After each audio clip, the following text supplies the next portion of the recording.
My parents sold my 10-year-old daughter's antique cello, the one my grandmother gave her, with a notarized letter and everything, for $107,000. They spent every cent building a pool at my sister's house. When my 91-year-old grandmother found out, she didn't yell. She smiled and said, "That cello was in my trust." 3 days later, my parents opened a certified letter and went pale. My name is Diana, 34 years old, a paralegal and a single mom, and this is the story of how my family stole from my daughter, and how a 91-year-old woman taught them that paperwork hits harder than shouting. If you're watching this, please subscribe and let me know where you're watching from in the comments. Now, let me take you back to last September, the week everything fell apart.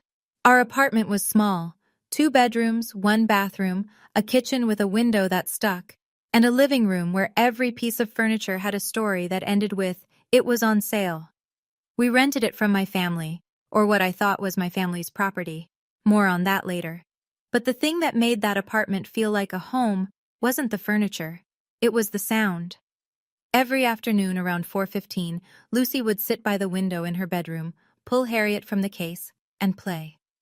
Harriet was her cello. A 1923 Heinrich Müller, German-made, with a hairline crack across the top plate that had been restored sometime in the 60s. If you ran your fingertip along the varnish, you could feel where the old wood ended and the repair began, like a scar that healed clean. My great-grandmother Eleanor gave it to Lucy when she was 7, at her very first recital. Eleanor had played that cello at Carnegie Hall in 1958. She'd carried it across 2 marriages, 1 cross-country move, and 60-some years of life, and she put it in my daughter's hands like she was passing along a secret. "This cello is worth more than a car," Eleanor told me afterward, her voice dry and precise, the way former music professors talk. "But the real value is that it remembers every concert hall it's ever been in." Lucy named it Harriet, after a composer she'd read about in school. She'd whisper, "Good morning, Harriet," every time she opened the case, like she was waking up a friend. That's the thing my parents didn't understand. They saw $107,000 sitting in a bedroom. Lucy saw her best friend. Eleanor had signed a notarized gift letter when she gave Lucy the cello. I scanned it into my Google Drive that same week, and the original went into Eleanor's filing cabinet with her attorney. At the time, I thought that was just Eleanor being thorough. Turned out it was Eleanor being smart. Sunday dinners at my parents' house were a performance. My father Gerald sat at the head of the table like it was a throne. My mother Pamela served, smiled, refilled glasses, and made sure everyone saw her doing it. My younger sister Kristen would show up 20 minutes late with her twins, 2 7-year-old boys who ran through the house like small tornadoes, and no one said a word. Kristen's husband Brett would settle into the good chair, the one with the armrest, and talk about his quarter at the dealership like anyone cared. And then there was Lucy. My daughter sat at the far end in a folding chair they kept in the garage. The folding chair, for a 10-year-old. I'd asked twice for a real chair. Pamela said, "We only have 6 seats at the table, Diana. Don't be difficult." That September Sunday, 3 weeks before everything imploded, Kristen was complaining about summer. "The boys are going crazy cooped up. They need outdoor activities. Every house on our street has a pool. It's embarrassing." Pamela nodded like Kristen had just described a humanitarian crisis. "You're right, honey. The boys need space to play." Gerald grunted agreement. Lucy, sitting quietly in her folding chair, said, "Grandpa, my recital is next month. I'm playing the Elgar piece." "More cello?" Gerald didn't look up from his plate. "Why don't you try a sport, like your cousins?" Lucy went quiet. I watched her fold her napkin into a small square, the way she did when she was swallowing something too big to say. I changed the subject. I always changed the subject. What I didn't notice, what I should have noticed, was Kristen texting under the table. I caught a flash of her screen, the words "pool contractor" and a number with a lot of zeros. I didn't think anything of it then. I would later. The second week of September, I had to fly to Seattle for work. My firm was handling a property dispute, and the senior partner needed me on site for 3 days to pull title records and coordinate with opposing counsel's office. It wasn't glamorous. It was a courtyard Marriott and a rented Nissan and a lot of fluorescent-lit conference rooms. But it was my job, and I was good at it, and I needed the hours. Lucy had music camp the same week, a 5-day intensive at a middle school across town. They provided practice instruments so the cello would stay home. I tucked Harriet into Lucy's bedroom, closed the case, and locked her door. Not because I was worried, just habit. You protect the things that matter without thinking about it. The morning I left, my mother called. "Let me hold on to the spare key while you're gone, just in case there's an emergency." I handed it over. Pamela smiled, that tight-lipped smile she uses when she's being helpful in a way that costs her nothing. "Don't worry, honey, everything will be exactly where you left it." That was the last honest-sounding sentence she ever said to me. 2 days into my trip, my father stopped by the apartment. I know this because my next-door neighbor, Mrs. Okada, mentioned it when I got back, casually, like it was nothing. "Oh, your dad came by Tuesday, said he was checking the pipes." She paused. "He had a dolly with him, though, seemed like a lot for pipes." Gerald was a retired general contractor. He could open any lock in any house built after 1970 without breaking a sweat. I'd always thought of that as a fun fact about my dad. It stopped being fun very quickly. I came home on a Thursday, one day before Lucy. I dropped my bag, poured water, and walked into her bedroom to check on things. The lock on her door had been changed. I stood there, key in hand, staring at a brand-new brushed nickel deadbolt where the old brass one had been. For a second, I thought maybe the building manager, but no, this was my parents' handiwork, Gerald's handiwork. I found the spare key on the kitchen counter, unlocked the new deadbolt, and pushed the door open. The cello case was in its usual corner, but it was wrong, too light against the wall, leaning at an angle Harriet's weight would never have allowed. I crossed the room in 3 steps, knelt down, and unzipped the case. Empty. The velvet lining still held the impression of the instrument, a ghost shape where Harriet had rested. The bow was gone. The rosin was gone. The small cloth Lucy used to wipe the strings was gone. Everything. My heart did something it had never done before. It didn't race. It just stopped.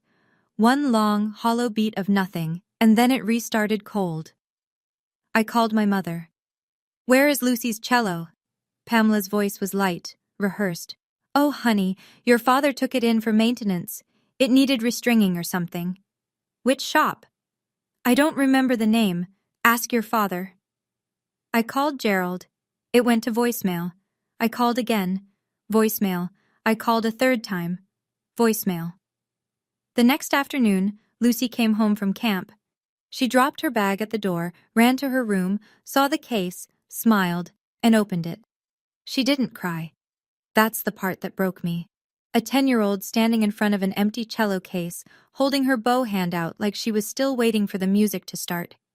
"Mom," she said, "where's Harriet?" I knelt in front of her and held both her hands. "I'm going to find out, I promise." I called Eleanor that night. No answer. Her caregiver Linda said she was at a doctor's appointment and would call back tomorrow. I called Sonia instead. "Something is very wrong," I said. And then, just before midnight, I checked my email and saw a notification from the homeowner's insurance portal. Claim number 4417. High-value item removed from premises. The next morning, I drove to Kristen's house. I didn't call ahead. I didn't want her to have time to rehearse. I turned onto her street and saw it before I even parked. A backhoe in the yard, a trench 6 feet deep carved into the lawn, and 2 guys in hard hats laying rebar. A pool. They were building a pool. Brett stood at the edge of the trench with his arms crossed, supervising like he'd ever built anything in his life. Kristen was leaning against the fence with her phone out, taking a selfie with the construction behind her. She'd already picked a filter. I got out of the car. "Kristen, who's paying for this?" She looked up, startled, then recovered. That quick Caldwell smile. "Oh, Mom and Dad. Birthday present for the boys." "How much?" "I don't know exactly, like 100,000 something?" I didn't handle the details. 100,000 something. She said it the way you'd say a couple $100, like it was nothing, like it wasn't my daughter's future sitting at the bottom of that trench. I drove home and called my father again. This time, he picked up. His voice was flat, almost bored, the tone he uses when he's decided a conversation is beneath him. "Diana, calm down. The cello was a family asset. I sold it to a dealer in Seattle. Cascade Vintage Instruments, $107,000. Your mother and I decided to use the funds for the family. The boys needed a pool. That cello was Lucy's. Grandma Eleanor gave it to her. There's a notarized gift letter. Gerald paused exactly 1 second. Then, your grandmother is 91 years old. She doesn't remember what she signed. He hung up. $107,000. He said it like he was reading a grocery receipt, not like he'd just stolen 3 years of my daughter's joy and 60 years of my grandmother's legacy. But he'd made one mistake. He gave me the dealer's name. 2 days later, Gerald called a family meeting. His words, not mine. A family meeting, like we were a corporation and he was the board chair. It was held at my parents' house, naturally. Gerald sat at the head of the dining table. Pamela sat beside him, tissues already in hand, preloaded for the performance. Kristen was there, arms folded, jaw set, playing the role of the wronged younger sister. Brett hovered by the fridge, cracking open a beer like this was a spectator sport. Even Aunt Diane and Uncle Roger had been summoned. Gerald's sister and brother-in-law, the family audience. I came alone. Sonia was watching Lucy. Gerald opened with his closing statement. Diana is blowing this out of proportion. The cello was a family item, stored in a family property. We made a practical decision to use it for something that benefits all the grandchildren. Pamela dabbed her eyes. I just want fairness for everyone. Lucy can learn on another instrument. She's young, she'll adjust. Kristen leaned forward. My boys have never gotten anything from this family. Lucy has Grandma Eleanor wrapped around her finger. She has camp, she has lessons. It's not fair. Uncle Roger cleared his throat. Aunt Diane stared at her plate. Nobody looked at me. I let the room go quiet. I let the silence sit for 3 full seconds, long enough for everyone to hear the refrigerator hum. Then I said, that cello was a notarized gift to a minor. This isn't a family decision. It's theft. Gerald's face darkened. You want to talk lawyers? Fine. But remember who owns the roof over your head, Diana. I stood up. I picked up my jacket. I walked to the door. I'll remember, I said. And so will you. I left. No shouting, no tears, no scene. I had something better than a scene. I had a plan. Within 48 hours of that meeting, I received 11 phone calls. Pamela had been busy.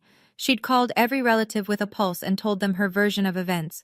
Diana was threatening to sue her own parents over an old musical instrument. Diana was ungrateful. Diana was tearing the family apart.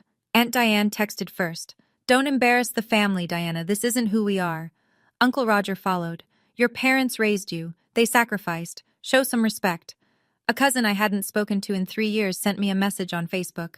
Heard you're making trouble. Shame on you. 11 calls, 14 texts. Not one of them asked what actually happened. Not one asked about Lucy. Sonia came over that night. She sat at my kitchen table, scrolled through my phone, and shook her head slowly. This isn't family, she said. This is a cartel with Thanksgiving dinners. I laughed, even though nothing was funny. From the other room, I could hear Lucy practicing. Her school had lent her a student cello, a mass-produced thing with a tinny, flat sound, nothing like Harriet, but Lucy played it anyway. Scales, then arpeggios, then a halting attempt at the Elgar piece. She didn't complain. She never complained. That's the thing about Lucy. She just kept going. And that's when I decided, not with drama, not with a speech, just a quiet shift like a deadbolt turning. I opened my laptop, navigated to Google Drive, and found the file. Eleanor_gift_letter_notarized.pdf. I opened it and read every word. I, Eleanor Marie Whitfield, irrevocably gift the 1923 Heinrich Müller cello, serial number HM-1923-0447, to my great-granddaughter Lucy Ann Caldwell, to be her sole and personal property, dated, signed, notarized, stamped by the state of Oregon. I picked up my phone and dialed Eleanor's number. Grandma, I need to talk to you. About the cello. And about the house. I should tell you something about the way I grew up, because it explains why it took me this long to fight back. When I was 17, I got accepted to Portland State. Partial scholarship. I was proud. First in my family to go to a university. My father sat me down at that same dining table and said, the college fund is for Kristen. She's going to need it. You can figure it out. I worked 2 jobs for 4 years. I graduated. I paid off my student loans over 9 years. Kristen went to community college for 1 semester, dropped out, and married Brett. The college fund paid for her wedding. When my marriage ended, Lucy was 2, I called my mother for help. Her first words were not, "Are you okay?" They were, "You couldn't hold on to a husband and now you want to come home?" But 2 weeks later, Pamela called back. She'd found me a place, a rental, she said, owned by the family. The apartment Lucy and I lived in now. The catch? I'd help with Sunday dinners, drive Kristen to appointments, and do Gerald's books during tax season. No formal agreement, just obligation dressed up as generosity. I did it. For 4 years, I did it all. Because I was afraid that if I stopped, Lucy would lose the only extended family she had. I was afraid my daughter would grow up thinking she didn't belong anywhere. That fear had kept me obedient for a long time, but sitting at my kitchen table that night, listening to Lucy play a borrowed cello that sounded like a screen door, something cracked. Not dramatically, quietly, like a hairline fracture in old wood, the kind you can feel if you run your fingertip along the surface. Pamela had said it was the family's house. Gerald had always called it my house. One of them was lying. Or maybe both of them were. I needed Eleanor to tell me the truth. Eleanor called me back the next evening on FaceTime. She was sitting in her armchair, the green velvet one with the brass tack trim, wearing a cream cardigan buttoned to the collar. Behind her, I could see the upright piano and the framed photo from Carnegie Hall, 1958. At 91, Eleanor Whitfield still sat with the posture of a woman who'd spent 50 years in front of an orchestra. "Tell me everything," she said. So I did. The empty case, Gerald's admission, the dealer, the pool, the family meeting, the 11 phone calls. Eleanor listened without interrupting. When I finished, she was quiet for 5 seconds. I counted. Then she said, in a voice as level as a tuning fork, "Diana, the house your father lives in, I never transferred it to Gerald. It's held in the Whitfield Family Trust. He's a permissive occupant. The deed is in the trust's name, always has been." I felt the floor shift beneath me. "Grandma, Dad has always said, Gerald says many things that aren't true. He's been doing it since he was 12. She adjusted her glasses. "The cello is also connected to the trust. It's listed on the asset schedule, section 4.2. I gifted it irrevocably to Lucy, yes. But the insurance policy runs through the trust. Selling it without my signature as trustee isn't just wrong, Diana. It's conversion. It may be theft." I sat there, in my kitchen, laptop still open to the gift letter, and let that settle. 25 years. My father had lived in that house for 25 years, told everyone it was his, and never once looked at the deed. "What do we do?" I asked.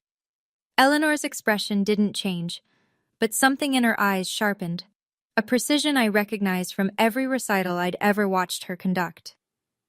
"I'll call Marcus in the morning. You keep those files safe, and Diana..." She paused. "Stay calm. We don't need to yell. We just need the right signatures."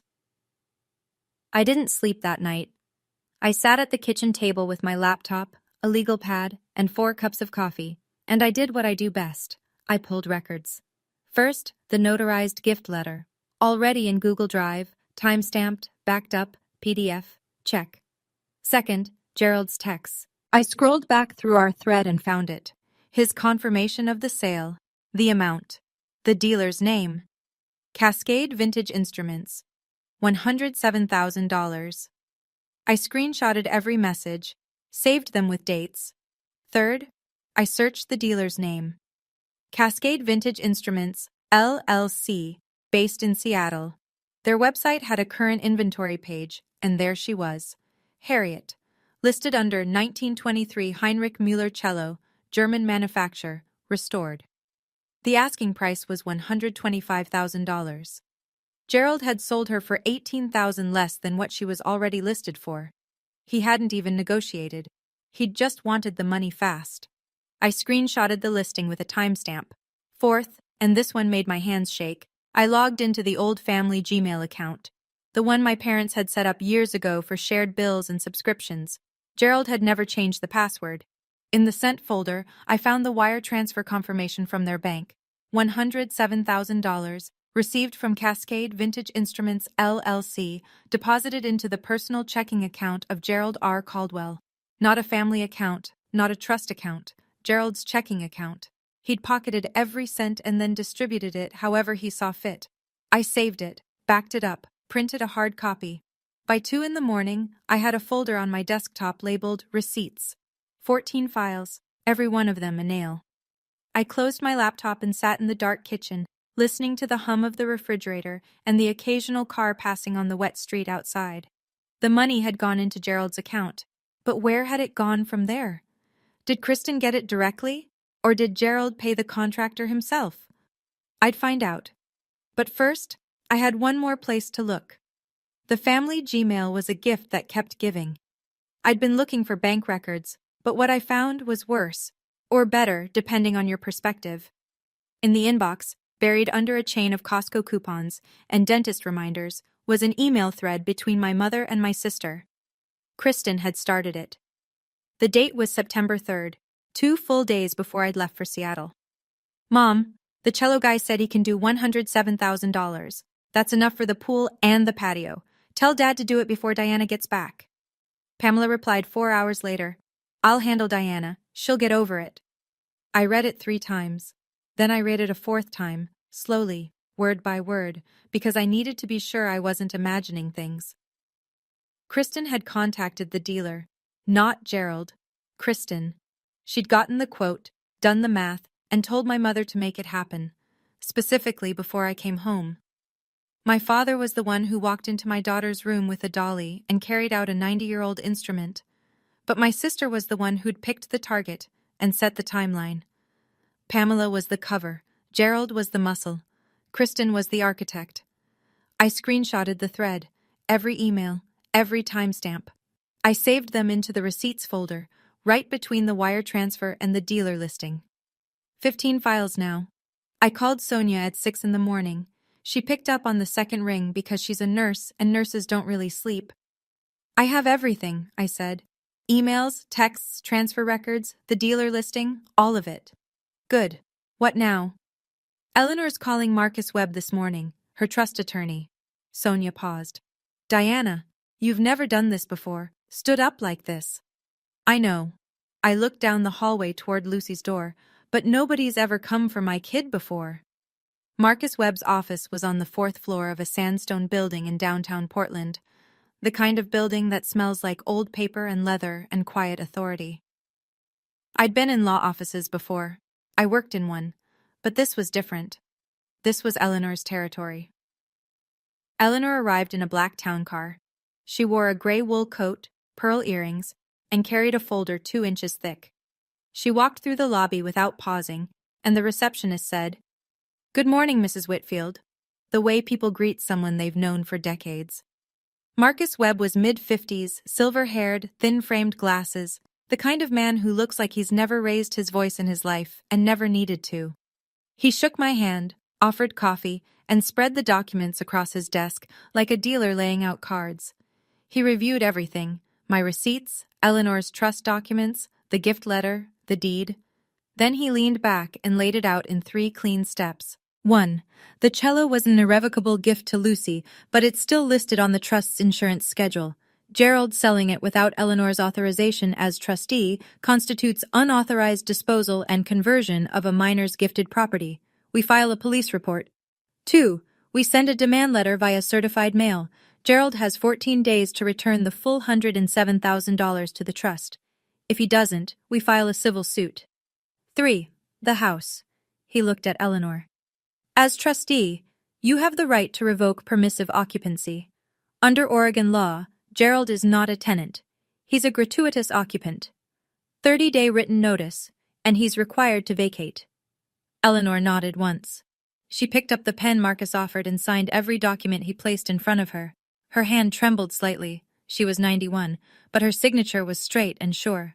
Marcus looked at me. Mrs. Whitfield, you have standing, documentation, and a very clean case. They have a pool they can't afford and a house they don't own.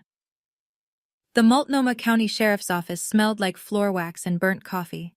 I sat in a plastic chair under fluorescent lights and waited 19 minutes for a deputy to call my name. I'd brought everything: the notarized gift letter, screenshots of Gerald's texts, the wire transfer confirmation, the trust asset schedule, and the email chain between Kristen and Pamela. All printed, organized in a manila folder with labeled tabs.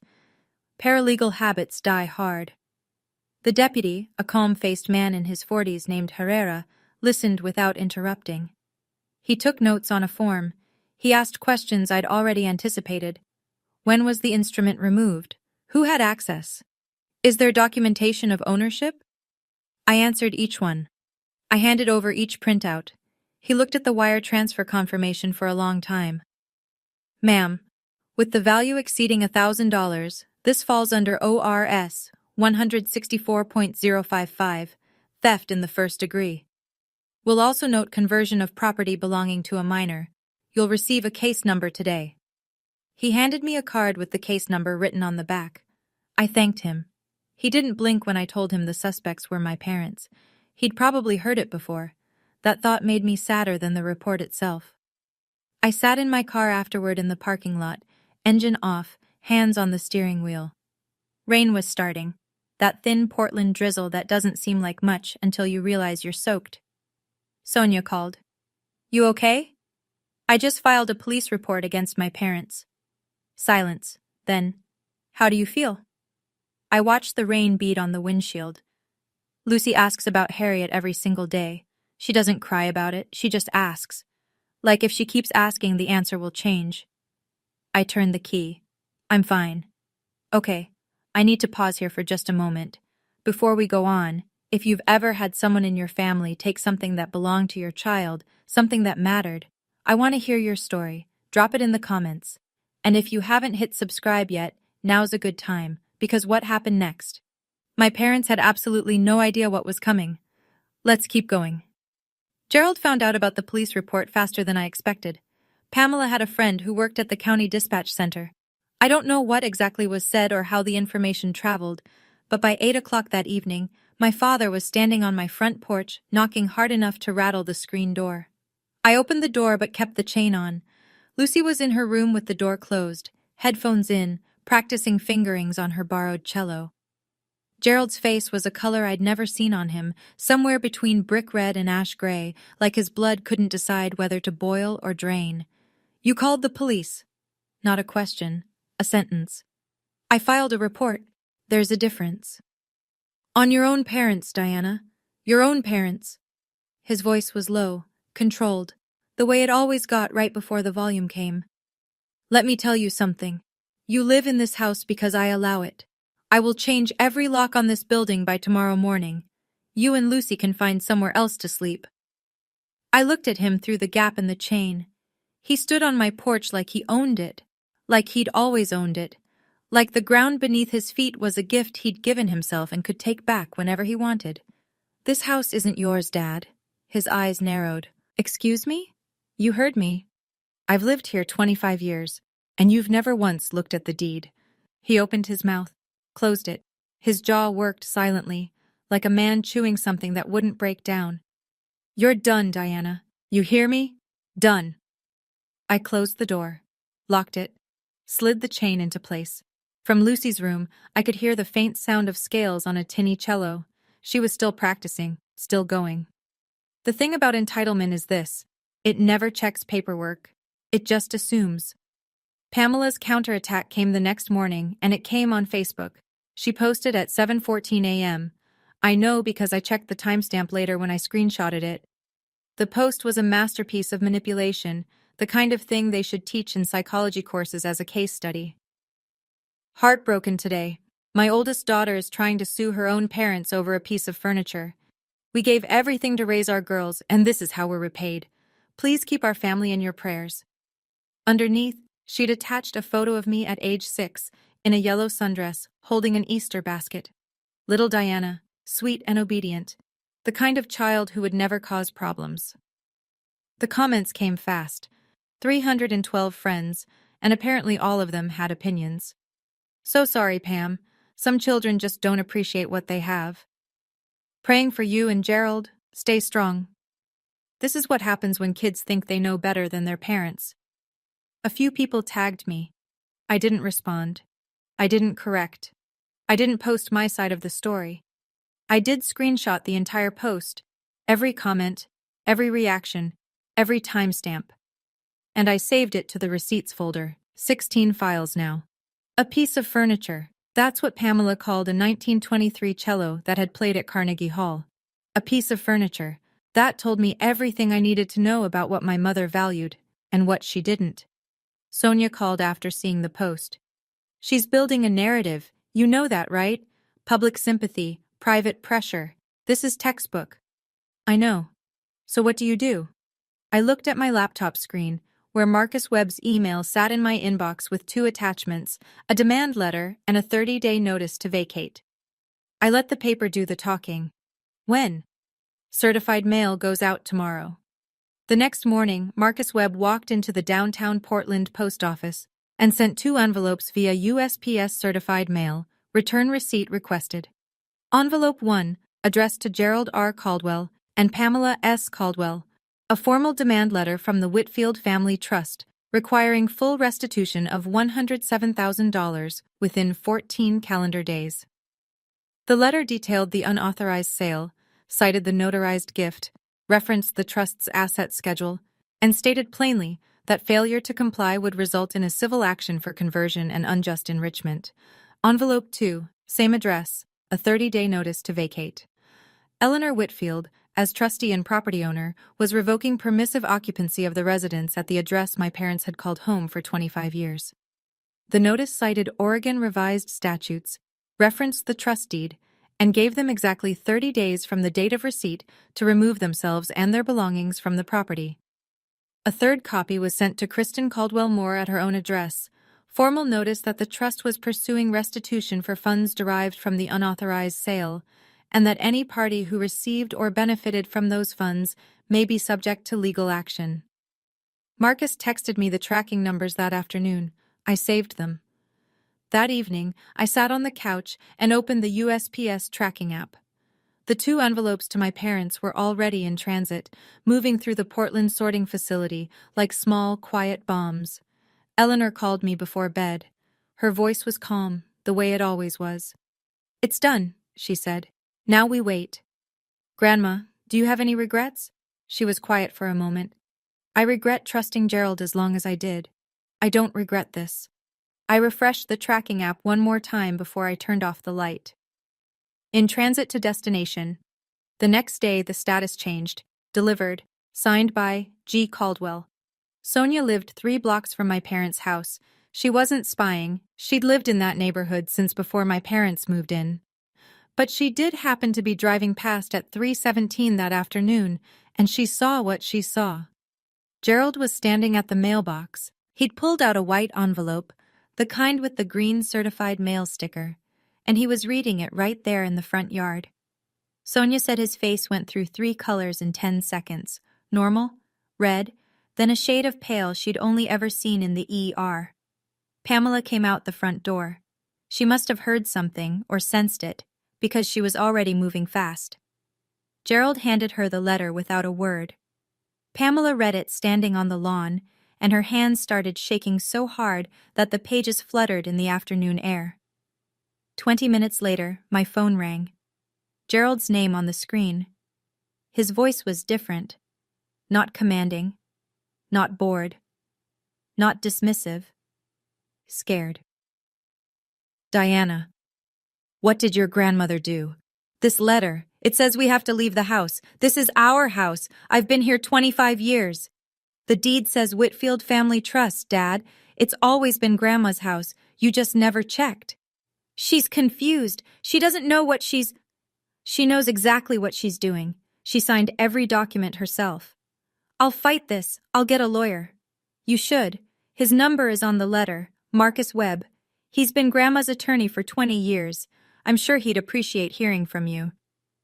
Gerald made a sound I'd never heard him make. Something between a cough and a groan, the sound of a man whose floor has just become a trapdoor. "You'll regret this, Diana." "Maybe, but Lucy won't."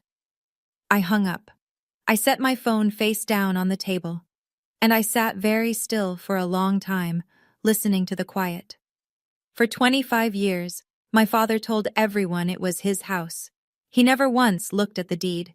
That's the thing about entitlement, it doesn't check paperwork.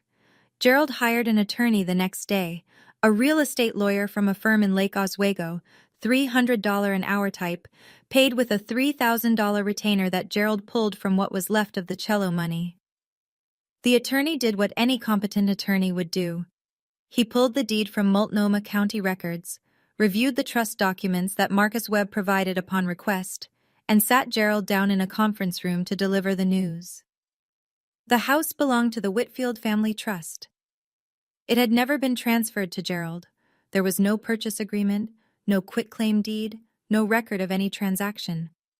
Gerald had been living there by the grace of his grandmother, and grace, as it turned out, had an expiration date. Gerald tried adverse possession. His attorney explained that adverse possession requires hostile, open, and continuous use for 10 years, and Gerald's occupancy was permissive, not hostile. You can't claim you own something when the owner invited you in. Gerald tried laches, arguing Eleanor waited too long to act. His attorney pointed out that Eleanor had acted within weeks of learning about the sale. No delay, no laches. Gerald's attorney gave him one piece of advice. Negotiate. You don't have standing to contest the eviction. Focus on the restitution. See if Mrs. Whitfield will accept a payment plan. Gerald reportedly stood up from the conference table, said something I won't repeat, and left the office without shaking hands. That was $3,000 in retainer fees gone. Plus, the contractor for the pool had invoiced the next phase, $38,000 due upon completion. The pool that was already 60% built, the pool that my daughter's cello had paid for, the money was running out. The clock was ticking, and Gerald still hadn't paid back a single cent. Pamela made her move on a Tuesday. She showed up at Eleanor's house with a bouquet of sunflowers and a tin of Danish butter cookies, the same brand she brought every Christmas. Like clockwork, and insincerity had the same rhythm. Eleanor's home aide, Linda, answered the door and later told me every detail. Pamela sat in the living room on the edge of Eleanor's settee, clutching the sunflowers like a shield. Eleanor sat across from her in the green velvet armchair and let Pamela talk first. Grandma Eleanor, the family is falling apart. Diana has gone too far. She's filed police reports. She's bringing lawyers. This is destroying us. If you could just call it off, everything would go back to normal. Please, for the family. Eleanor let the silence hang. She poured Pamela a cup of tea from the pot Linda had prepared. She set the cup on a saucer, placed it in front of Pamela, and folded her hands. Pamela, I let my grandson live in my house for 25 years without charging a cent. I gave my great-granddaughter a cello that I played since I was 19 years old. And you and Gerald sold it to build a swimming pool. It wasn't like that. It was exactly like that. I've read the emails. She paused. I also know that you're sitting in my house, drinking my tea, and asking me to forgive the theft of a 10-year-old child's most treasured possession so that your family can be comfortable again. Pamela's mouth opened. Nothing came out. Eleanor stood, slowly, deliberately, the way a woman with 91 years of practice stands when she's done with a conversation. The door is behind you. Marcus will be in touch. Pamela left. Linda said she was crying before she reached her car. Eleanor sat back down, picked up her tea, and took a sip. Then she turned to Linda and said, That woman brought me grocery store cookies. She couldn't even bother with homemade. 14 days. That was the window Marcus gave them. 14 days to return $107,000. On day 15, Gerald sent Marcus an email. One line. The money has been spent. I don't have $107,000. No apology, no plan, no acknowledgement that the money had never been his to spend. Marcus printed the email, placed it in the case file, and did exactly what he'd said he would do. He filed a civil suit in Multnomah County Circuit Court, Eleanor M. Whitfield, trustee of the Whitfield Family Trust, versus Gerald R. Caldwell and Pamela S. Caldwell. Claims: conversion, unjust enrichment, breach of fiduciary duty regarding trust-associated assets. I was listed as guardian ad litem on behalf of Lucy. The court set a hearing date 6 weeks out. Fast-tracked, Marcus said. because a minor's property was involved and the documentation was comprehensive. A judge had reviewed the initial filing and found enough merit to expedite. But before the hearing, there was the matter of service.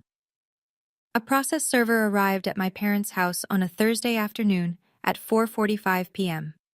The timing wasn't accidental. It was the hour when most of the neighbors were pulling into their driveways, getting the mail, walking the dog. The server knocked. Gerald opened the door. "Gerald Caldwell?" "Yes." "You've been served, sir. Have a good day." The server handed him the papers, turned, and walked back to his car. Gerald stood in the doorway holding a blue-backed legal complaint, and behind him, through the screen door, Pamela's face appeared, white as the curtain she was gripping. Mrs. Okada from next door was watering her roses. She saw everything. She told Sonia, and Sonia told me. The neighborhood was starting to talk. The family image my parents had spent 30 years constructing was cracking along every seam. Kristen's turn came next, and it arrived not from me or from Eleanor, but from the pool contractor. The contractor, a company called Pacific Edge Pools, had been watching the situation. Word travels fast in the trades, and when a client's father-in-law gets served with a lawsuit for $107,000, contractors pay attention. They called Kristen. "Mrs. Moore, we need a written guarantee for the remaining balance, $38,000 due on completion." "Kristen, my parents are handling it. Your parents are being sued for $107,000. We need the guarantee from you." Kristen and Brett didn't have $38,000. They didn't have half of that. Brett's credit was maxed from the new truck he'd bought in June, the one he drove to the dealership where he sold cars he couldn't afford himself. They tried a home equity line. Denied. They tried a personal loan. Denied. Pacific Edge Pools filed a mechanic's lien on Kristen's property for the unpaid balance. Kristen called me, and for the first time in this entire ordeal, she was sobbing. "Are you happy now? The family is destroyed because of you. My house has a lien on it. Brett is talking about leaving. Are you satisfied?" I let her finish. I waited until the only sound was her breathing. "Kristen, you sent Mom an email on September 3rd telling her to sell Lucy's cello before I got home. You picked the target. You set the timeline. You calculated that $107,000 would cover the pool and the patio." Dead silence. "Everything that is happening to you right now started with that email, not with me." She hung up. I felt nothing. Not satisfaction, not guilt, just the flat, clear sense of a ledger being balanced. 1 week later, Brett Moore filed for legal separation. He wanted no part of the debt. "All right, we're getting to the part everyone's been waiting for.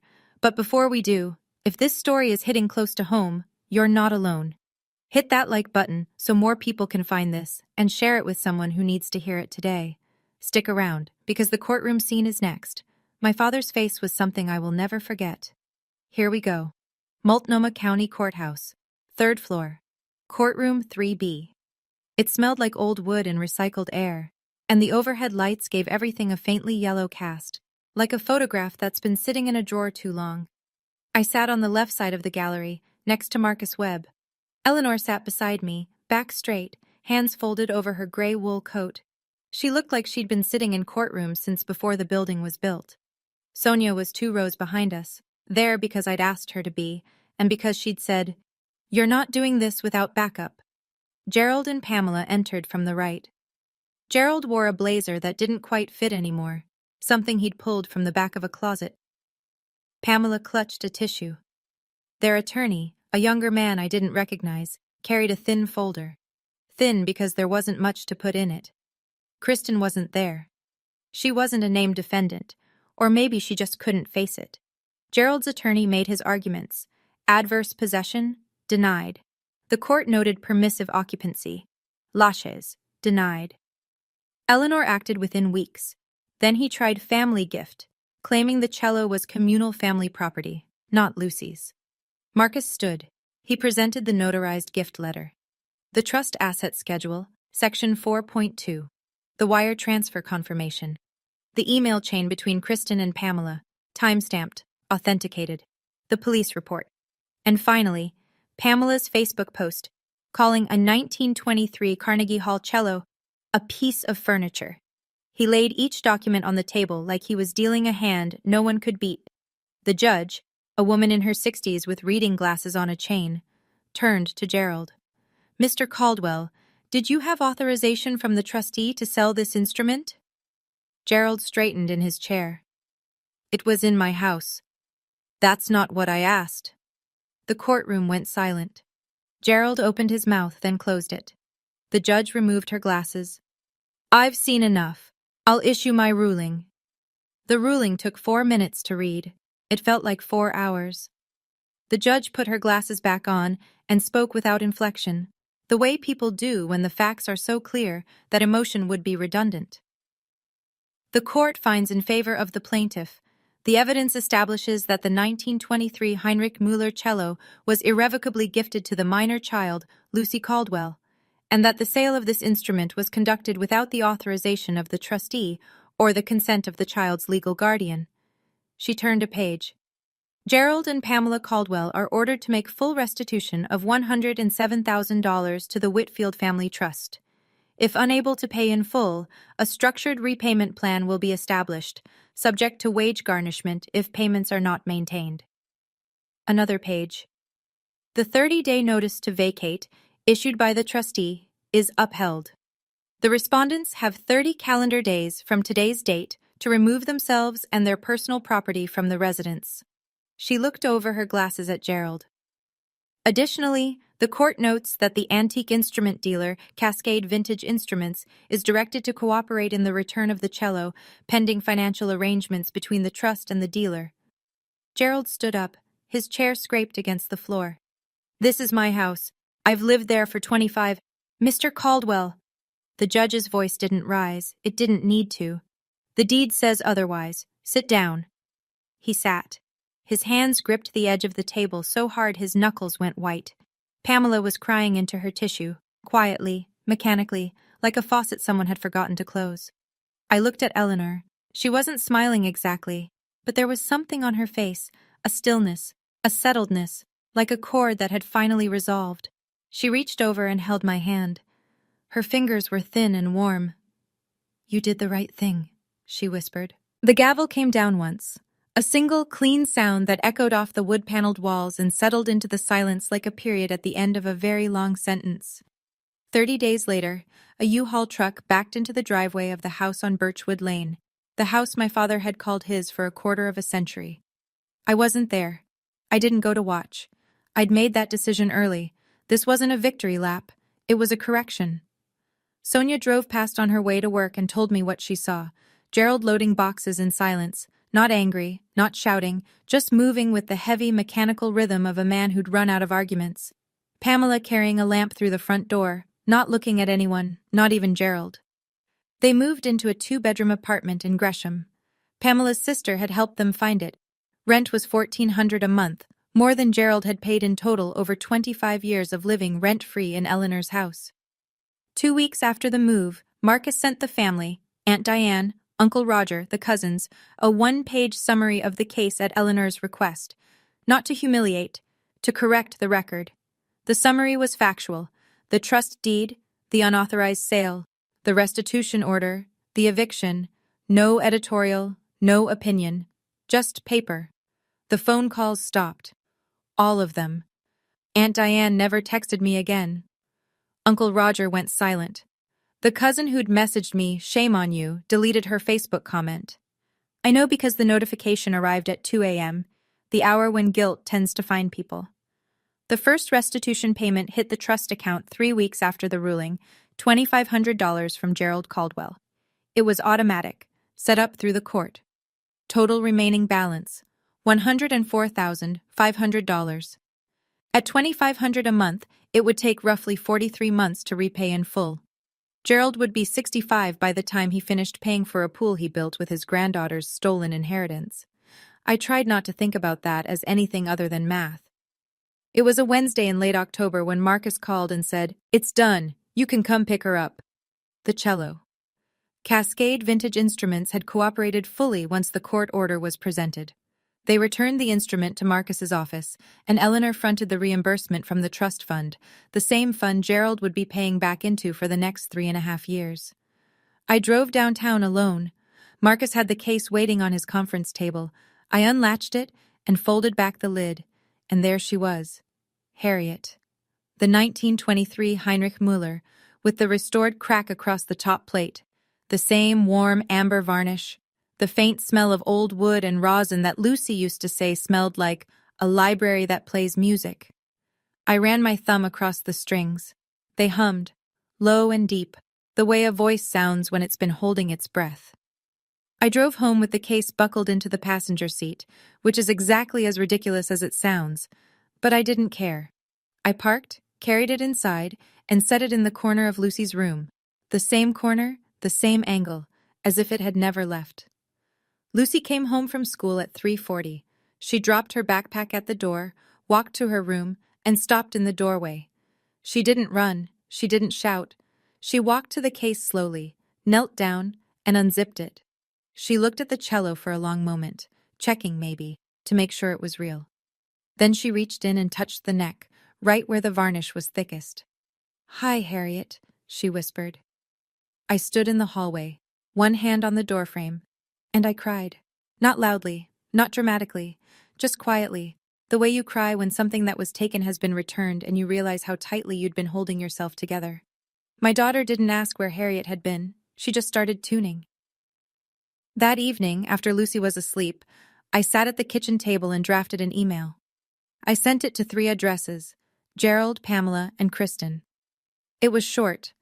I'd spent years over-explaining myself to people who never listened.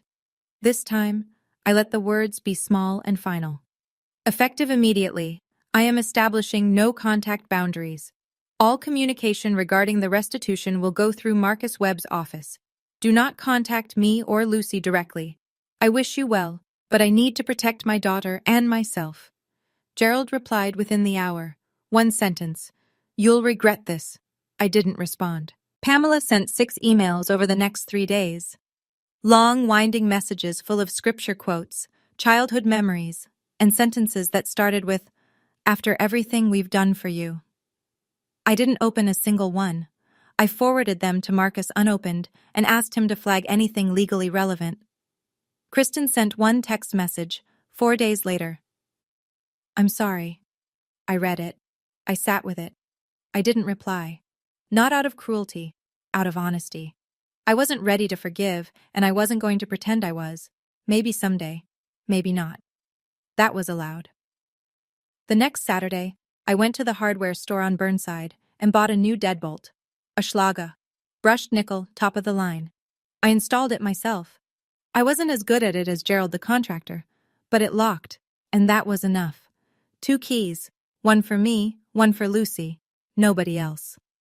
That night, I stood at the front door and tested the lock 3 times. Each time it clicked, something inside me settled a little deeper. Family is not a debt you inherit. And a locked door isn't cruel. It's a boundary. 3 months after the ruling, Saturday afternoons became ours. Every week, Lucy and I would drive to Eleanor's house, a craftsman bungalow on a tree-lined street in southeast Portland, with a front porch that sagged in exactly the right way and a garden that Eleanor still supervised from her window. Linda would let us in, and Eleanor would be waiting in the music room, a small, sun-filled space at the back of the house where the upright piano lived, alongside 60 years of framed concert programs and a metronome that still ticked like a heartbeat. Lucy would set up Harriet. Eleanor would open the piano, and for 1 hour, sometimes 2, the house would fill with music, the cello and the piano winding around each other the way 2 voices do when they've known the same songs for a very long time. Eleanor taught Lucy the vibrato technique she'd learned from her own teacher at Juilliard in 1952. "It comes from the arm," she'd say, placing her thin hand on Lucy's wrist. "Not the finger. The finger follows. The arm decides." Lucy listened with the focus of a child who understood she was receiving something that couldn't be bought or sold.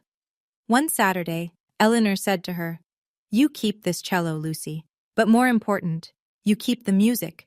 Nobody can take that. Not ever."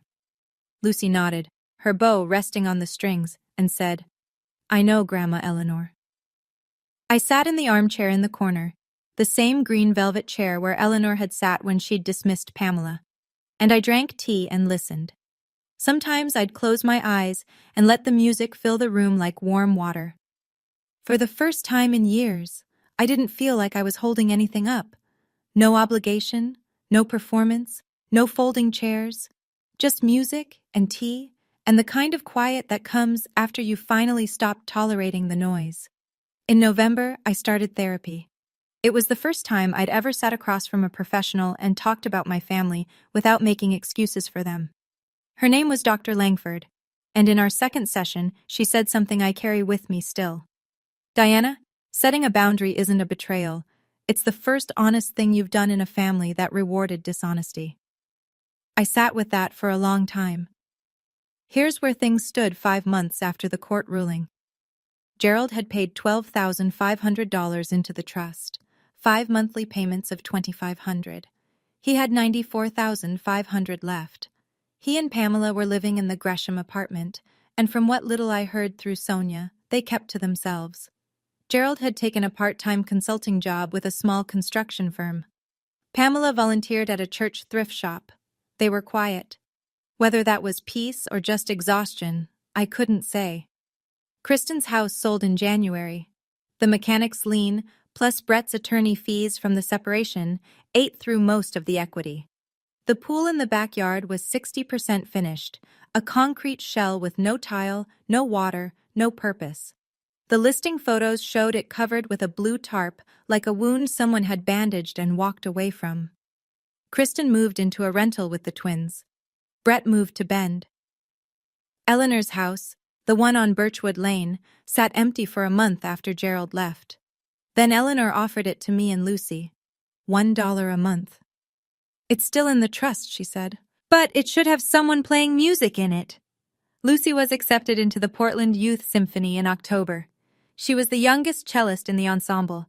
Her audition piece was the Elgar Cello Concerto, the same piece Eleanor had played at Carnegie Hall in 1958.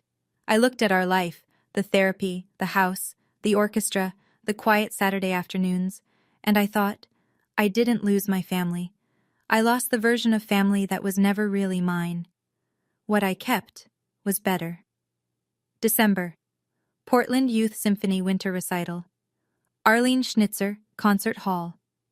The lobby smelled like wet wool and perfume, and the particular electricity of a room full of parents trying to find their seats. I was in row 5, center section.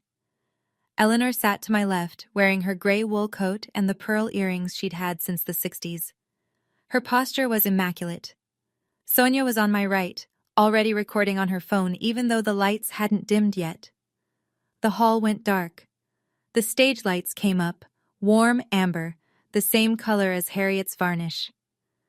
Lucy walked out from the wings. She was wearing a black dress we'd picked out together at a consignment shop on Hawthorne. Her hair was pulled back. She held the cello by the neck, carefully, the way you carry something that's both fragile and unbreakable.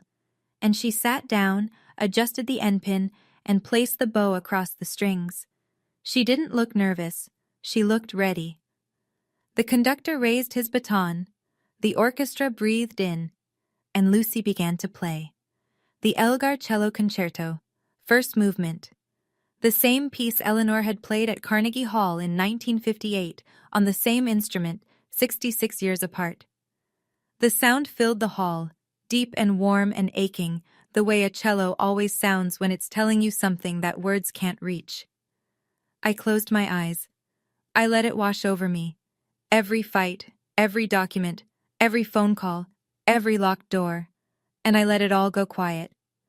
Eleanor reached over and took my hand. She squeezed once. She didn't say anything. She didn't need to. The music ended. The hall erupted. 800 people applauding. But the sound I'll remember most is the one just before. The last note, hanging in the air like a held breath, before Lucy lowered her bow and smiled. Not a performer's smile. A kid's smile. The smile of a 10-year-old who knows she's safe. I sat there, finally still. Not because the fight was over, but because the right people were in the right seats. Thank you so much for staying until the very end.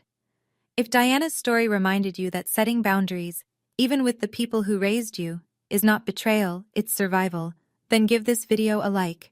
Subscribe if you haven't, and check the description below for another story about a mom who discovered her family had been hiding a house from her for 15 years. I'll see you in the next one.